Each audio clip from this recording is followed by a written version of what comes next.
Welcome everybody, sejam todos muito bem-vindos a mais uma Kabbalah semanal. E hoje, na comunidade judaica mundial, foi a data que marcou o que é chamado em hebraico de Yom HaShoah, o dia em lembrança ao Holocausto. No mês de janeiro, também existe uma data que nós lembramos o Holocausto, que é o dia 27 de janeiro, que a ONU decidiu, alguns anos atrás, marcar. Temos alunos aqui direto do Japão, galera. Estamos aqui unindo o mundo inteiro através do nosso estudo de judaísmo, de Torá, de Kabbalah. E como eu vinha falando, a ONU, ela marcou o dia 27 de janeiro como o Dia Internacional em memória às vítimas do Holocausto. Porém, dentro do povo judeu, já há muito tempo, apesar que todos os dias é o dia de se lembrar das vítimas, daqueles que faleceram e foram assassinados naquele que foi considerado o maior genocídio, provavelmente, da história da humanidade, no qual mais de 6 milhões de judeus, de nossos irmãos, entre outras pequenas minorias, que também foram atacadas através do nazismo e do fascismo, como nós sabemos. Então, o Yom HaShoah, ele sempre também lembra dentro das comunidades judaicas do mundo inteiro, principalmente em Israel, é marcado como a data da gente lembrar de uma forma oficial, digamos assim, essas vítimas do Holocausto. Então, apesar que todos os dias devemos nos lembrar e nunca esquecer, para que nunca volte a acontecer esse tipo de atrocidade na humanidade, conforme falaremos mais para frente. Porém, é muito importante ter esse dia do ano no qual nós falamos. Então, por isso, eu resolvi hoje fazer a Kabbalah do Holocausto. Nessa aula, a gente vai abordar, pessoal, 3 perguntas em geral e vamos tentar nos aprofundar nessas 3 perguntas, que eu acho que qualquer pessoa que estudou um pouco a história do Holocausto, que assistiu filmes do Holocausto, aliás, agora relançaram o famoso filme, provavelmente um dos mais famosos, ou talvez o mais famoso, sobre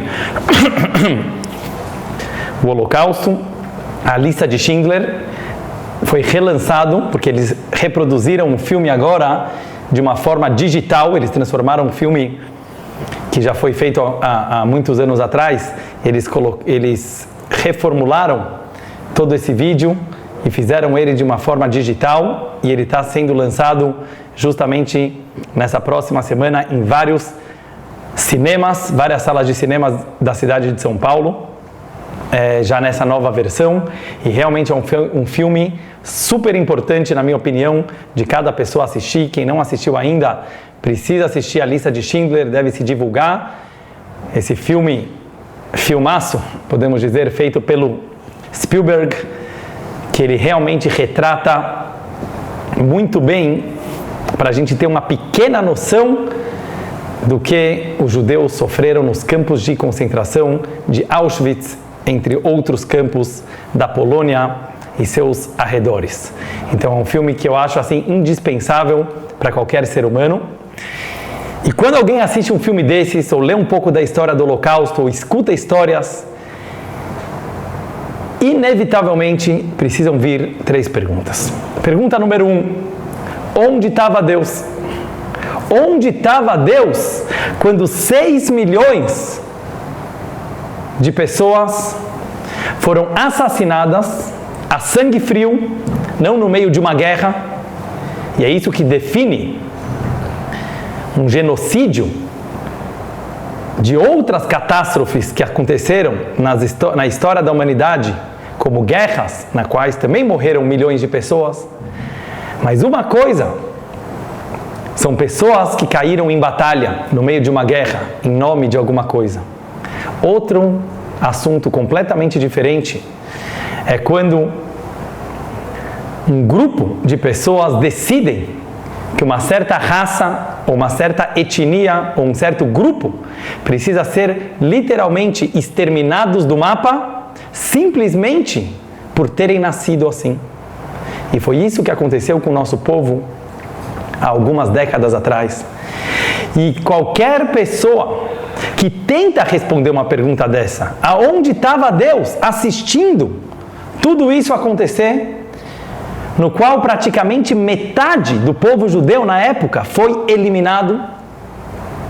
E se Deus nos livre, Hitler, Ymar Shemoi, que a sua memória seja apagada, e todos de sua equipe, de seu grupo, tivessem continuado o seu plano, como eles chamavam, a solução final, eles literalmente queriam exterminar todos os judeus do planeta Terra. E graças a Deus, como sabemos, no final da história, isso não aconteceu. Então a primeira pergunta do shiur da nossa aula de hoje é: onde estava Deus nessa época? Pergunta número 2: onde estava a humanidade nessa época? Muita gente questiona Deus, mas onde estava o mundo enquanto isso acontecia? Porque quando a gente fala de um maluco, de um psicopata, de um vilão, às vezes acontece. Mas como é possível que um grupo inteiro, praticamente países, participaram dessa tragédia? Como tanta gente foi levada a acreditar numa ideologia de extermínio? Praticamente um país inteiro, como aconteceu com a Alemanha. Claro que tinha gente boa, claro que teve gente que se salvou dessa ideia maligna, mas como tanta gente entrou nisso? E como tantos países assistiram e não fizeram nada? Não vou entrar aqui nos pormenores e nos detalhes. Quantos países que se diziam de bem aprovaram, apoiaram, ou pelo menos deixaram aquilo acontecer sem tomar nenhuma iniciativa? E essa é a minha segunda pergunta. A primeira pergunta: onde estava Deus no Holocausto? A segunda pergunta: onde estava a humanidade no Holocausto? Como os seres humanos dotados de um coração foram capazes de executar tal plano? E a terceira e última pergunta que me veio na cabeça no momento que eu visitei esses lugares tão tristes que não temos nem palavras para descrever o que é possível ver nos campos de concentração. Quem já fez essa viagem para a Polônia sabe. E a pergunta que me veio muito forte depois de ver aqueles sapatinhos que eles guardaram das crianças: você acompanha o sofrimento, não apenas as mortes de 6 milhões de seres humanos, com seus planos, com seus futuros, seus descendentes, e tudo queimando em fogo, mas você vê o sofrimento que eles passaram. Uma pessoa que estuda, ou que já leu um pouco, sobre as histórias dos sobreviventes, que eles nos contam, como durante aqueles anos que eles precisaram passar por Auschwitz ou outros campos de concentração, não apenas a morte. Alguns chegavam a dizer que a morte era quando eles suspiravam, porque o sofrimento que eles passavam na mão dos nazistas, de fome, de sede, de apanhar, entre outros sofrimentos, nos quais eles eram transformados praticamente em animais, no qual eles perdiam completamente sua identidade e no qual eles muitas vezes perdiam os seus nomes e eram identificados apenas pelo número tatuado em sua pele. Essa transformação psicológica, mental, esses traumas que essas pessoas passaram nos campos de concentração, me levaram a ter uma pergunta. Quando a gente analisa a nossa vida, a nossa vidinha, aqui no Brasil ou em qualquer outro lugar do mundo, na qual nós reclamamos de bobagem, na qual nós reclamamos de besteiras, na qual a gente acha que temos grandes problemas, e quando nós lemos aqueles problemas, os nossos praticamente desaparecem. E aí me veio a pergunta: como depois de passar por tudo que eles passaram, de presenciar tudo que eles presenciaram, de assistir, alguns perderam todas as suas famílias no Holocausto. Vocês têm ideia do que é isso? Muitos perderam o amor de sua vida. Eles eram separados, homens para um lado, mulheres para o outro. Não sabia se a mulher estava viva, se o marido estava vivo, se seus filhos estavam vivos. Imagina uma pessoa que ralou para construir uma família, uma empresa, uma vida, e viu tudo indo para os ares naqueles anos. Como essa pessoa, ela teve forças para se reerguer depois do Holocausto? Como uma pessoa que passou por tudo isso e viu a sua vida desabando, continuou acreditando na vida, continuou acreditando no ser humano, continuou acreditando em Deus, continuou acreditando em si mesmos, para conseguir se reerguer, e se reergueram. A maioria dos judeus que passaram e sobreviveram ao Holocausto se casaram novamente, tiveram filhos, construíram famílias, construíram comunidades judaicas inteiras, fortes, materialmente e espiritualmente ao redor do mundo. Construíram a nossa terra de Israel, que voltou ao povo judeu. Como eles tiveram essa força, como eles tiveram essa energia, como eles tiveram esse ímpeto de se reerguer das cinzas. Essas são as minhas 3 perguntas que eu quero tentar entender com vocês na aula de hoje. Onde estava Deus no Holocausto? Onde estava a humanidade no Holocausto? E como os judeus tiveram forças para se levantar novamente? Lechaim, quando questionado onde estava Deus no Holocausto, o nosso querido Rebbe de Lubavitch, que perdeu muitos parentes no Holocausto e conseguiu escapar da Europa através do último navio que saiu de Portugal para os Estados Unidos, o Rebbe entendia bem o que era sobreviver ao Holocausto. E o Rebbe foi questionado por ninguém mais, ninguém menos do que Elie Wiesel, o grande escritor, escreveu dezenas de livros sobre o Holocausto.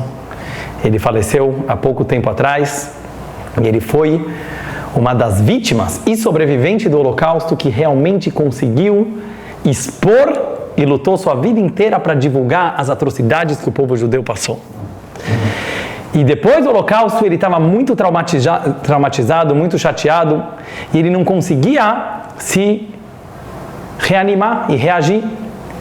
E ele não era um homem ortodoxo, religioso, e ele foi até o Rebbe de Lubavitch em Nova York e falou: Rebbe, eu não tenho coragem de continuar, porque eu tenho uma pergunta: aonde estava Deus no meio dos mortos? Aonde estava Deus nas câmaras de gás? Aonde estava Deus enquanto tudo aquilo acontecia? E ele falou: Rebbe, como eu posso continuar acreditando em Deus depois de tudo que eu vi? E o Rebbe olhou profundamente nos olhos dele, ele conta essa história, e disse: como dá para não acreditar em Deus depois do Holocausto? Preste bem atenção. O Rebbe virou para ele e falou: como você pode continuar acreditando na humanidade depois do Holocausto? A Alemanha era considerado o país mais moderno do mundo quando o Holocausto aconteceu. A Alemanha era o máximo em todas as áreas do conhecimento humano.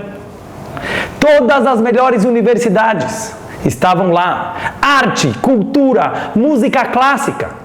Os alemães matavam judeus nas câmaras de gás, escutando músicas de Wagner, enquanto eles assassinavam. Eles se achavam o país mais evoluído intelectualmente, cientificamente, artisticamente.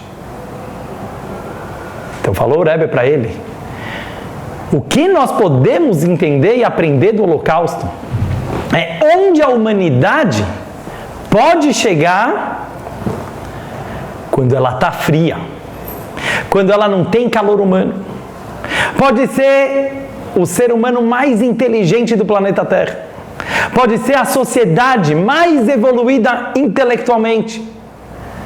Porém, quando você perde a simplicidade, a humanidade e a humildade, é isso que pode levar. Então o Rebbe falou para ele: claro que a gente não precisa justificar Deus pelo Holocausto. Prestem bem atenção qual era a opinião do Rebbe. Enquanto muitos rabinos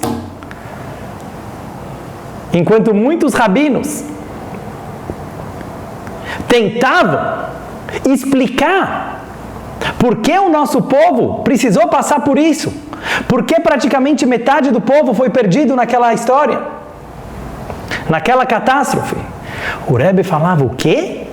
Vocês querem tentar explicar o inexplicável? Vocês querem tentar justificar Deus? Não. Não é isso que um líder religioso faz. Não é isso que um líder espiritual faz. Procura na Torá. Quando tinha algum desastre natural, ou quando tinha alguma catástrofe no nosso povo, os verdadeiros líderes enfrentavam Hashem, desafiavam Hashem, questionavam Hashem, com muito respeito, claro que sim, com muita fé, porém eles desafiavam.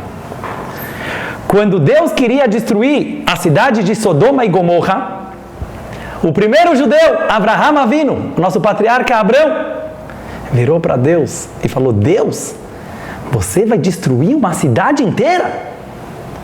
Quando o povo judeu estava escravizado no Egito, e Moisés tentou tirá-los de lá, e o faraó aumentou a escravidão, aumentou o serviço, aumentou o trabalho,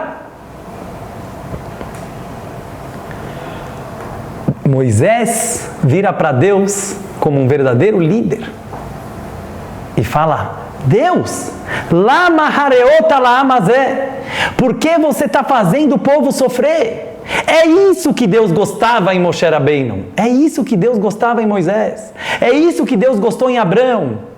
Eles não eram, desculpa o termo, puxa-sacos de Deus, como muitos religiosos de todas as religiões às vezes tentam ser.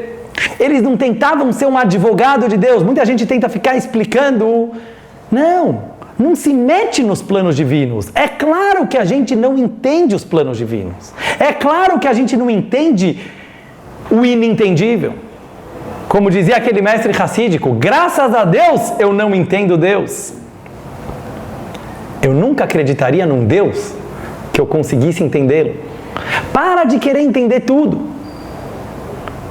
Não. Sabe quem é um verdadeiro judeu? Sabe quem é um verdadeiro líder espiritual? Aquele que sente a dor do outro. Aquele que sente o sofrimento do outro. Por isso, a primeira aparição, como já falamos uma vez, de Deus para Moisés, foi numa sarça ardente, uma árvore que pegava fogo, mas não se consumia. Imagina, a primeira imagem que um homem, Moisés, viu Deus, a árvore queimava, mas não se consumia. E quando ele se aproximou daquilo, ele queria entender, dizem nossos sábios, sabe qual era o significado da árvore que pegava fogo? O sofrimento humano. Moisés queria entender o sofrimento humano. A pergunta que todos os homens de todas as gerações tiveram: por que um Deus tão bom deixa a humanidade sofrer tanto? Tem que ter essa pergunta.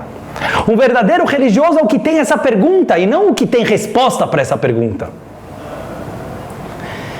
E quando Moisés queria se aproximar da sarça ardente, Deus virou para ele e falou: Moisés, tira o sapato. É só isso que eu posso falar para você. Tira o sapato e sente as pedrinhas que tem no pé do outro. Tira o sapato e se coloca na posição do outro. Você nunca vai entender o sofrimento humano. Porque alguém que tenta dar uma justificativa, olha aqui que o Rebbe falou para o Elie Wiesel, alguém que tenta dar uma justificativa para o sofrimento humano, ele mostra que ele entende a maldade. Ele mostra que ele entende a negatividade. Ele mostra que, de certa forma, ele concorda que uma outra pessoa precisa sofrer. Disse o Rebbe: não é essa a nossa missão como pessoas religiosas, justo o contrário. É uma pessoa que fala: claro que eu acredito em Deus, eu acredito tanto em Deus, eu confio tanto nele, que por isso eu estou quebrado, como ele deixou isso acontecer. Que por isso eu me quebro, e eu me pergunto, e eu me questiono, como isso está acontecendo com a humanidade? E não eu venho dar respostas fáceis, porque todas essas respostinhas são fáceis. Aconteceu porque o povo estava se afastando de Deus. Muito fácil esse moralismo barato, muito fácil. Muitas vezes o povo já se afastou de Deus e não teve holocausto. Muitas pessoas fazem coisas ruins e não tem holocausto, graças a Deus. Essas respostinhas fáceis não é judaísmo. Então o Rebbe falou: em primeiro lugar, não dá para entender. Tem que se perguntar todos os dias para Deus: o que está acontecendo? Mas sabe qual é a resposta?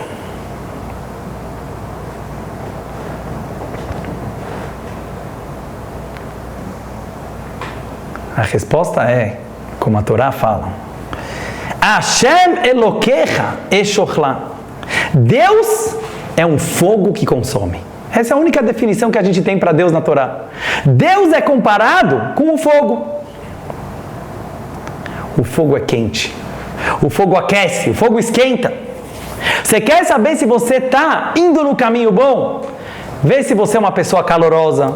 Vê se você é uma pessoa quente. Vê se você é uma pessoa que tem empatia. Às vezes você vai errar de tanto calor? Vai. Às vezes você vai pecar por excesso de amor? Talvez vai. Mas você está indo no caminho. Você está no caminho da vida. Mas quando você se torna tão inteligente, tão espiritual, tão importante, que você não sente mais, que você já se acha melhor do que os outros, que você acha que você tem o direito a ter uma ideologia de que uma raça é melhor do que a outra e etc. Essa frieza é o contrário de Deus. É isso que nós sabemos da Torá. Nós não entendemos Deus, mas nós podemos sentir Deus. E é isso que o próprio Elie Wiesel escreve, uma das suas frases mais célebres e que eu considero mais bonitas de toda a literatura.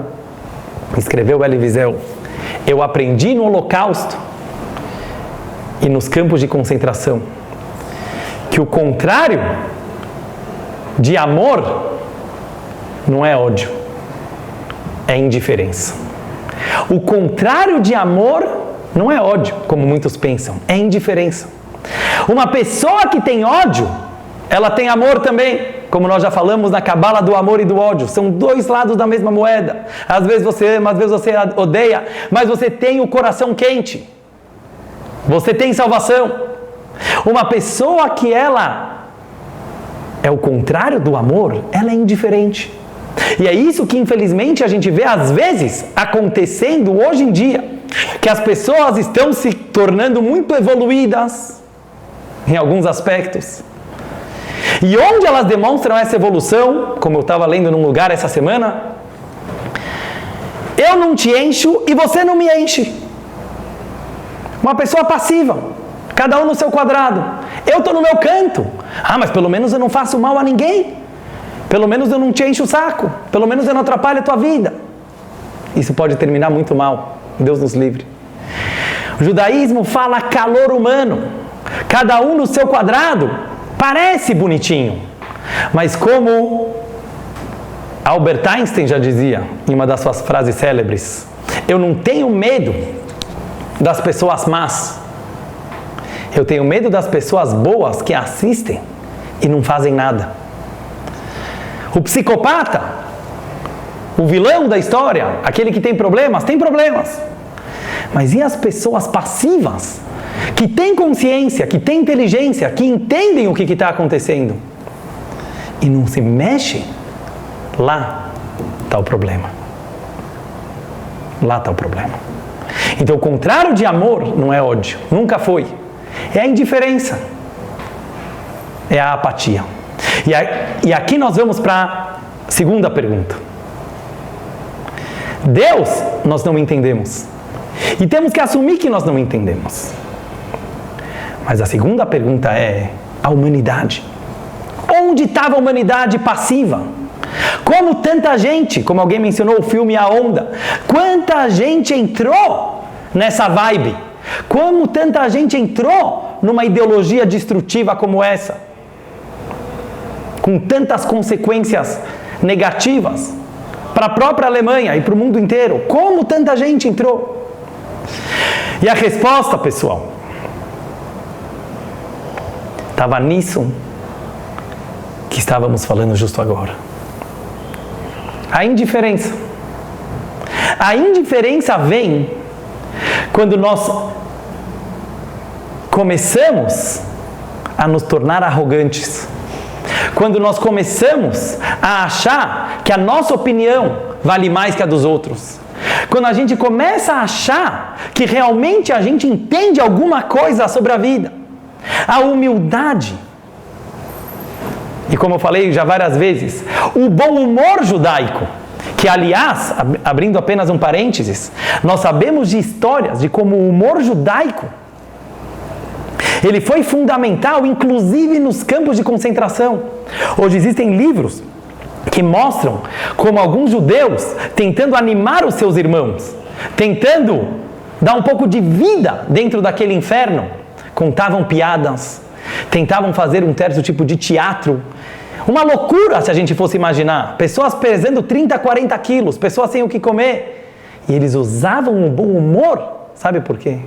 Porque o judeu sempre soube que o calor, que o ânimo, que a vida, ela vem da humildade. Da humildade de se saber humano.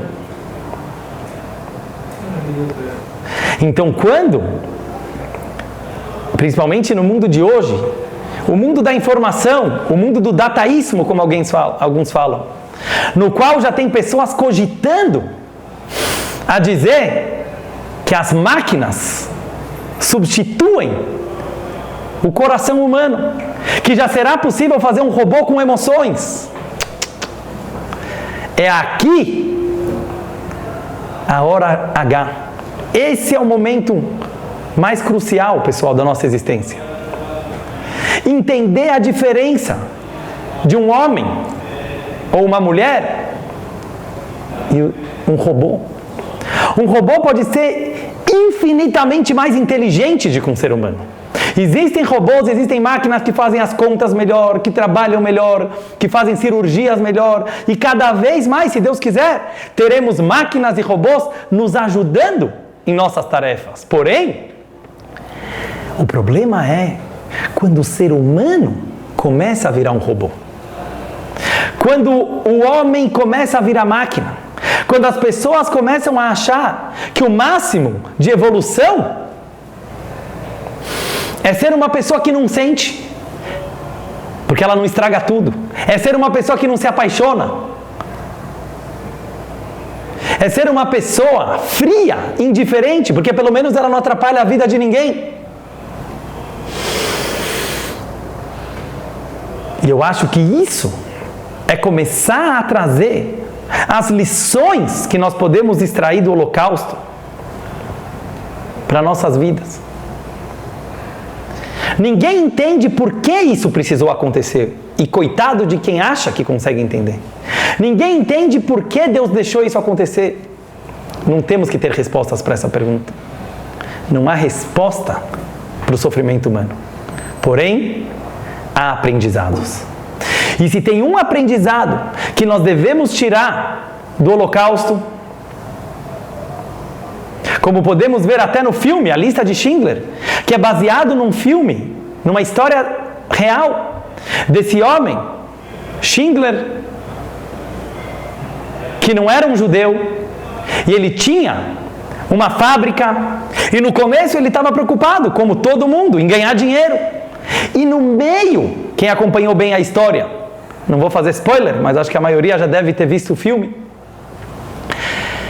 No meio, quando ele começa a perceber que ele tinha o potencial e a capacidade de salvar pessoas, ele muda o plano da vida dele, ele muda o enfoque da vida dele, e ele começa a querer salvar cada criança, cada pessoa que ele conseguia salvar. Sabe por que eu gosto desse filme?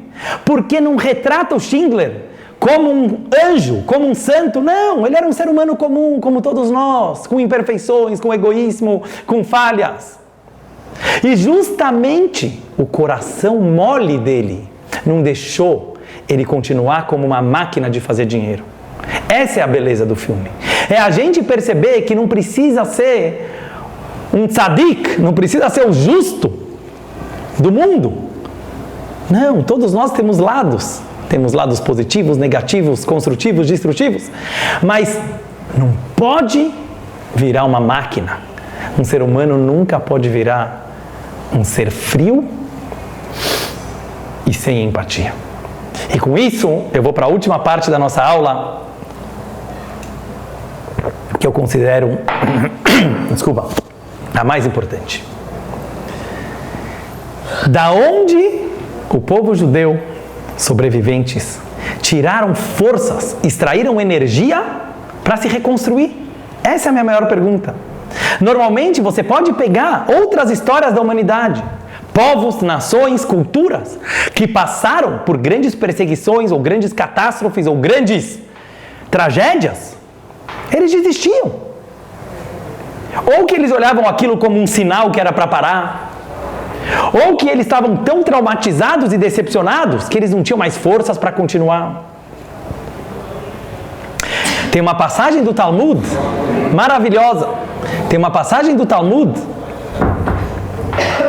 que conta sobre aqueles 3 profetas que foram jogados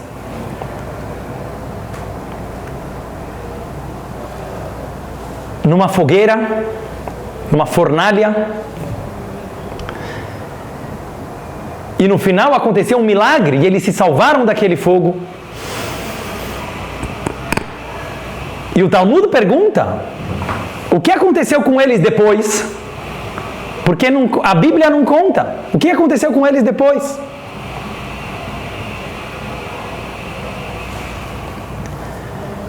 Um dos rabinos do Talmud respondeu: sabe o que aconteceu com eles depois? Eles casaram, tiveram filhos e foram para a terra de Israel. E com isso eu quero começar essa terceira parte da aula de hoje. Esse foi o maior milagre do Holocausto, entre todos os milagres que aconteceram lá dentro. Como nós sabemos hoje, histórias de sobreviventes que realmente se salvaram por puro milagre. Mas o maior milagre, pessoal, foi essa força, depois de saírem dessa fornalha, literalmente, que foram os campos de concentração, verem os parentes mais próximos, como os filmes retratam hoje, sendo queimados na câmara de gás e depois viraram cinzas nos fornos nazistas. O povo judeu, sem metáforas, literalmente renasceu das cinzas. Mas não só renasceu, continuamos vivos, escondidinhos num canto qualquer do universo, ou como um número em um cartório, ou com fotos nos museus. Não. O povo judeu renasceu mais forte do que nunca. Mais forte do que antes, podemos dizer. Comunidades se reconstruíram pelo mundo inteiro. E a gente tem, graças a Deus, judaísmo espalhado hoje nos 4 cantos da terra. Da onde? Da onde veio essa força? E eu me arrisco a dizer, como eu escrevi num texto hoje, quem quiser olhar depois no meu Instagram, pessoal, quem não passou por um certo sofrimento, não pode nem arriscar a falar qualquer coisa. Às vezes a gente vê um irmão sofrendo, uma pessoa sofrendo, e a gente quer dar conselhos. Ah, faz isso, faz aquilo. Isso também é para o bem. Quem é você para falar se você não está na pele do outro? Então a gente precisa escutar quem estava lá. Nós não podemos falar nada. Uma pessoa que passou pelo campo de concentração e ele não é mais religioso, como aconteceu com vários. Ele não acreditava mais em Deus. Quem sou eu para falar alguma coisa? Quem sou eu para criticar? Uma pessoa que passou por aquilo e viu o que ele viu. Não temos palavras. Mas vamos ouvir quem passou.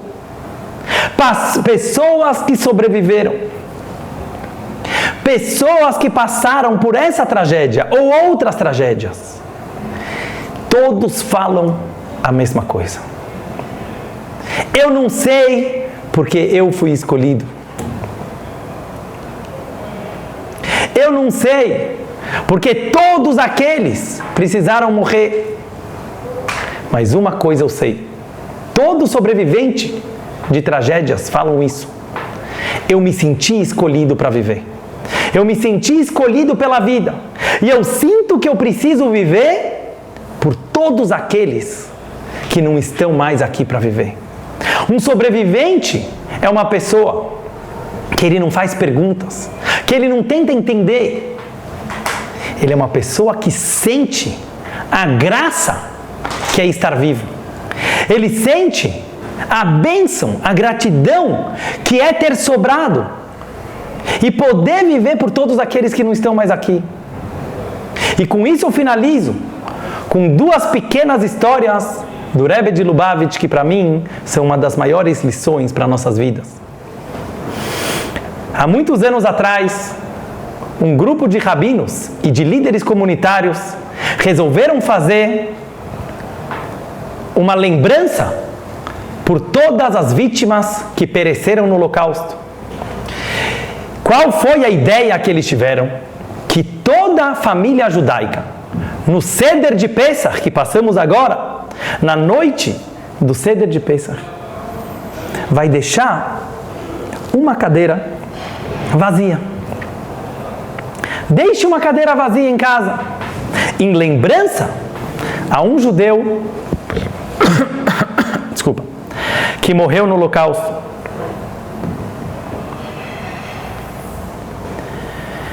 Vários rabinos aprovaram esse decreto, vários líderes comunitários foram no Rebbe. E o Rebbe, quando leu essa ideia, respondeu imediatamente: o quê? Vocês querem se lembrar de uma pessoa que faleceu no Holocausto, deixando uma cadeira vazia? É assim que você lembra de alguém? Chama alguém que não tem onde fazer o Seder de Pesach. Chama aquele judeu que está afastado das suas raízes. Chama aquela pessoa que nunca participou de um Pesach na vida dele. E convida ele para a tua casa. Assim você lembra de uma alma que não está mais aqui, porque faleceu no Holocausto. E isso para mim tem uma das lições mais maravilhosas da vida. Você não lembra de uma pessoa com um espaço vazio. Você não lembra de um ser humano através de um dado, através de um quadro ou através de algo simbólico. Sabe como você lembra de um ser humano? Botando mais vida, vivendo por ele, vivendo por quem não pode mais estar aqui. Então o Rebbe falou, claro que vamos fazer um decreto para lembrar de quem faleceu no Holocausto, mas não deixando uma cadeira vazia, entristecendo todo mundo que está no ambiente, deixando as pessoas tristes e depressivas. Não, alegrando mais. Aquela alma vai ficar feliz no céu quando ela vê que algo positivo está sendo feito em nome dela. E aí eu vou para a próxima história e segunda história. Uma vez um homem que sobreviveu ao Holocausto, mas perdeu todos os seus parentes, toda a sua família no Holocausto. Ele foi até os seus amigos da comunidade e disse que estava pensando em desistir de tudo. Que depois de tudo que ele passou, depois de tudo que ele presenciou e de todos os seus familiares que ele havia perdido, não valia mais a pena continuar a viver. E literalmente ele estava pensando, Deus nos livre, em botar fim à sua vida. Quem somos nós para julgar uma pessoa dessas? E quando ele já tinha decidido isso, os amigos aconselharam, viaja para o Rebbe. O Rebbe também sobreviveu ao Holocausto, tem parentes que ele perdeu no Holocausto. Pergunta para ele o que você deve fazer. E convenceram ele a ir para o Rebbe. E quando ele entrou no Rebbe, ele começou a chorar, e a chorar, e a chorar, só de olhar para o Rebbe. E ele nunca tinha conseguido chorar. Uma pessoa que passou traumas assim não consegue nem chorar. E o Rebbe olhou fundo nos olhos dele e falou, me fala uma coisa, o que sobrou de tudo que você tinha antes da guerra? Desculpa. E ele falou, nada. Nothing. Nada. O Rebbe falou, o que sobrou de toda a tua família? De tudo aquilo que vocês tinham antes da guerra? E o homem falou, nothing. Nada. O Rebbe falou, mentira. Sobrou uma coisa. Sobrou o amor que você tem por eles. Isso é a única coisa que sobrou. Sobrou as saudades que você sente dele. Sobrou os sentimentos que você tem pelos teus familiares. Se você morrer agora e não fizer nada por isso, aí sim eles vão desaparecer. Mas se você pegar esse amor, que é vivo, que é real, ele existe no teu coração, e você vai transformar ele em ações, e você vai transformar ele em realidade. Isso é manter os seus familiares vivos. Isso é não deixar o Hitler ganhar a guerra. Isso é mostrar para o Hitler que nós vencemos. Que nós vencemos. E não concordar e falar, Deus nos livre, Hitler, você tinha razão. Nunca, Deus nos livre, isso é never again. A gente tem nas nossas mãos poder falar, você estava errado. Então o Rebbe virou para ele e falou, volta para a tua cidade e faz alguma coisa com esse amor lindo, maravilhoso, incrível que sobrou no teu coração. E ele conta que imediatamente ele desistiu da ideia de botar fim à sua vida, graças a Deus. E ele já era uma pessoa de idade. E ele não queria mais casar, não conseguia mais ter filhos. E ele resolveu que ele ia comprar balas e pirulitos toda semana. E ia ser aquele velhinho fofinho que fica na sinagoga distribuindo balas e chocolates e pirulitos para as crianças. E cada vez que vinha uma criança nova na sinagoga, ele chamava e dava um abraço, e dava um beijo, e dava um pirulito. E deixava aquela criança com vontade de vir para a sinagoga, com vontade de continuar o judaísmo. Quantas crianças não devemos ter hoje, já adultos do nosso povo, graças a esse velhinho, que entendeu que aquele amor, que aqueles familiares que eles perderam, que ele perdeu no Holocausto, não haviam se perdido de verdade. Eles podiam ser transformados em ações, em amor e muito mais luz. Com isso eu termino minha aula de hoje, a Cabala do Holocausto, com a seguinte mensagem. Já passaram décadas dessa história. Uma passagem muito triste, vergonhosa, podemos dizer, na história da humanidade, que cada judeu e cada pessoa e cada ser humano tem que se perguntar: como deixamos isso acontecer? E não tem resposta. Mas temos uma certeza: never again. A gente tem que ter a certeza que a gente nunca mais vai deixar o coração humano congelar. A gente nunca vai mais deixar o ser humano se achar passivo, se achar uma pessoa que está aqui para assistir a vida. Ah, afinal não estou fazendo mal para ninguém. Tá, se não está fazendo bem, está fazendo mal. Porque nós não somos computadores. O computador não precisa reagir. Mas um ser humano que não olha para o lado, para olhar o ser humano que está do seu lado e perguntar como vai, ele não está sendo humano. E ele não está sendo divino. E termino com a mensagem que a Torá nos fala: ame os estrangeiros, pois estrangeiros vocês foram na terra do Egito.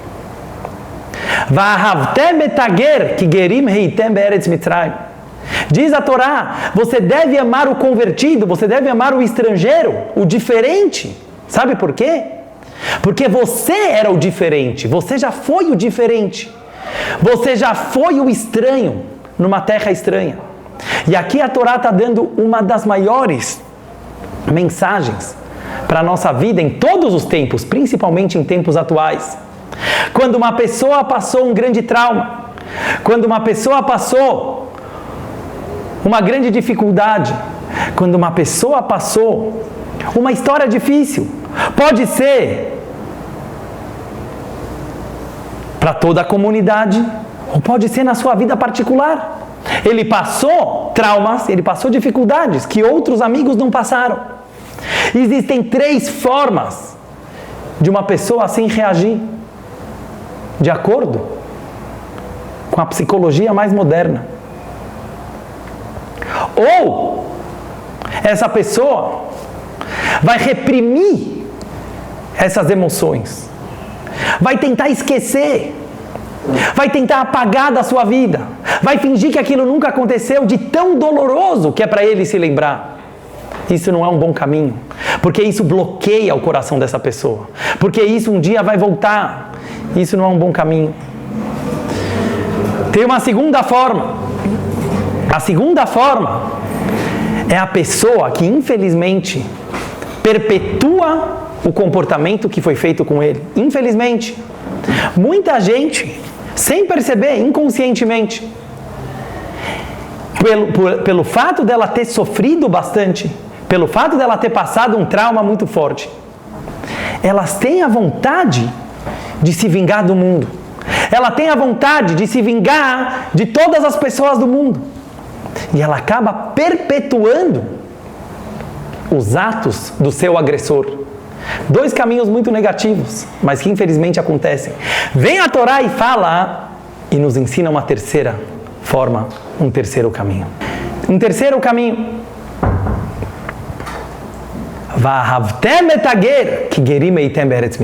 Tem uma terceira forma.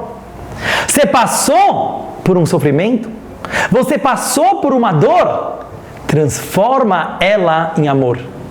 Transforma ela em ajuda ao próximo. Transforma essa dor em aprendizado para não deixar outras pessoas sofrerem igual você sofreu. E isso é o que a psicologia está ensinando muito hoje em dia também. A única forma de uma pessoa curar um trauma, porque neutro você não vai ficar, passivo você não vai ficar. Uma pessoa que sofreu, ou fica reprimido, ou fica vingador, ou fica professor. Ele pega o aprendizado, a dor, e transforma ela em vida. Não sei por que o nosso povo precisou passar por isso. Respostas não temos e nunca teremos. Mas somos sobreviventes. Somos todos sobreviventes. E um sobrevivente não pergunta, um sobrevivente faz. Um sobrevivente não entende, mas um sobrevivente sente. Vamos pegar essa dor que o nosso povo passou. Vamos pegar a energia desses milhões de judeus que fisicamente não estão mais conosco, mas a sua inspiração, a sua alma, o seu espírito está mais forte do que nunca. E a gente vai pegar essa dor e vai transformar em ensinamento para a humanidade, para não deixar mais acontecer aquilo que aconteceu para o nosso povo e que, infelizmente, em proporções menores, ainda acontece no nosso mundo. Tem nações sofrendo, tem povos que sofrem, tem minorias que têm muitos sofrimentos por não serem entendidas, por não serem compreendidas. Respeitar as diferenças, amar as diferenças, entender o lugar do outro, respeitar todas as culturas. Esse é o legado que o povo judeu sempre trouxe e hoje em dia traz para o mundo com muito mais força. Nós sofremos por ser diferentes, mas não deixamos de sê-lo. Ao contrário, a nossa maior lição para o mundo é: somos diferentes mesmo, porque cada ser humano é diferente, cada alma é diferente, cada corpo é diferente. Tenhamos orgulho das nossas diferenças e respeitemos as divergências de opinião, de raça, de cultura, de etnia, de religião e principalmente de estilo de vida. Que cada um possa ser aquilo que ele acredita. E trazendo esse aprendizado, vamos amar as diferenças, pois nós já fomos o diferente. Eu termino minha aula de hoje, que a gente realmente possa incorporar isso nas nossas vidas, interiorizar isso no nosso cotidiano e que never again, nunca mais aconteça um holocausto, nem em proporções como aconteceu e nem mesmo na nossa vida particular, no nosso dia a dia, mesmo com uma só pessoa, que a gente possa não permitir que isso aconteça de forma alguma. E que com essa energia e que com essa luz, para terminar com uma palavra boa, a gente possa, justo pelo contrário, como o Rebbe nos ensinou, a gente não acaba com a escuridão batendo nela, mas sim botando mais luz. Então assim, como naquela época, o Hitler, יימח שמו, ele igualou todos os judeus e falou: não importa quem ele seja, homens, mulheres e crianças, vai morrer. Que a gente transforme isso para o bem e a gente diga: realmente, vamos igualar todo ser humano merece viver, todo ser humano merece ser feliz, todo ser humano é igualmente válido para a vida. Ele tentou destruir tudo e a gente vai construir tudo. Ele tentou ódio gratuito e a gente vai dar amor gratuito. Amar cada ser humano só por ele ser um ser humano, sem nenhum outro motivo. Lechaim a todos, obrigado. Shkoyach.